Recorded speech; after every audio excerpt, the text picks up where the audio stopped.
Hello, it's John Heaton. This evening I'm going to review a Rolling Stones album called Sticky Fingers from 1971, which I think is probably my favourite Stones album. I think it's the most consistent.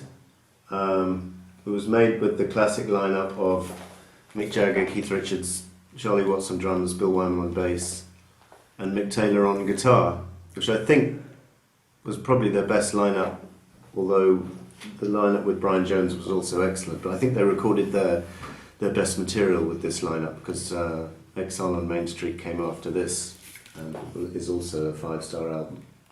So I've already given you the rating, 5 stars, 10 out of 10 for this one. Opens up with Brown Sugar, which is just a classic rock song. Great one to play loud. Nice mixture of electric guitar and acoustic.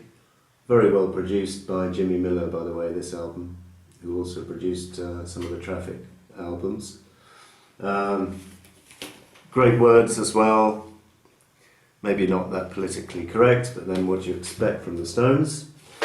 It's just a classic song. I think there's a version recently released with Eric Clapton on a demo, or another version of Brown Sugar, but he didn't play on this album. Well, this album does have some guest artists on it, which I'll come to. Next track is Sway, which is a kind of, not a great song, but they get a really nice feel to it. It's a kind of sleazy, late night feel of a song.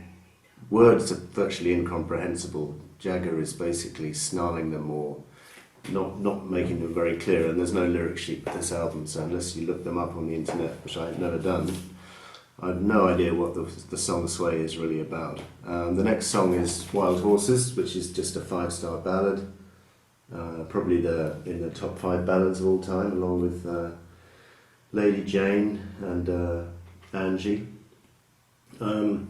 Just brilliant. Great tune, really nice acoustic guitar. Can't You Hear Me Knocking? The next track is a friend of mine, Trudy's favourite, and she was a bit upset when I said a couple of negative things about it. So this is a great track. Yeah, it's another one to play loud, and Jagger's singing it well, and there's some great guitar riffs from Keith all the way through. Maybe it goes on maybe a minute too long, but that's a minor criticism. This is a good track. The next track, the closer to side one, You Gotta Move, is strange to say the least, and it's a cover song, and it's very weird, and I suppose it's for amusement value. It doesn't do any harm. It doesn't go on longer than a couple of minutes, but a little bit strange. Side 2, we're back to top form with Bitch, and a classic rocker, almost as good as Brown Sugar, this one. Could have been a single, I don't think it was, but could have been a single. Very catchy, great guitar from Keith and Mick on this track, Mick Taylor. You Got the Blues is a very nice laid-back blues, and Billy Preston plays a great organ solo. Great vocal from Mick Jagger on this track. He puts a lot of feeling into some of these ballads, and I think he was at the top of his game vocally around this period. Sister Morphine was actually co-written with by Mick and Keith with Marianne Faithfull, and it's a song about drug use for sure, and quite a controversial song, but very, very top-class Stones track. Good musicianship, and very sort of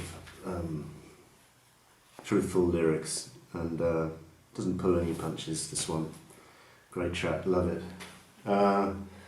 Dead Flowers is next. Great country and western type song. Brilliant harmony vocal from Keith on the chorus. I love this track. Play this one loud. This whole album flows really nicely from track to track, and side 2 especially. Dead Flowers is providing some pretty welcome relief after Sister Morphine, which was quite heavy, so I love it. And then Moonlight Mile, my God. I guess it's not that well known a track outside Stones fans. You know, it wasn't a single or anything, doesn't get played on the radio, but my God, this is a good track. Brilliant melody, brilliantly sung by Mick Jagger, and nice strings as well, nice production. The whole album is well produced. It comes with this black and white picture of them, and then the album credits, and then the album is on this pretty cool looking label. Now this album cover was deemed to be so controversial in Spain that they didn't allow it to be released. So instead of this Sticky Fingers album cover, they replaced it with this Sticky Fingers album cover. Now you tell me which is the more controversial or distasteful, because I don't think this is any less distasteful than the other one. And I think they're both excellent, by the way. And then you get the actual inside picture, the black and white picture. You actually get it in colour. So you can see Keith Richards is wearing green shoes, for example, and Bill Wyman's wearing a nice pink suit. So I didn't know that until I picked this up about 6 months ago.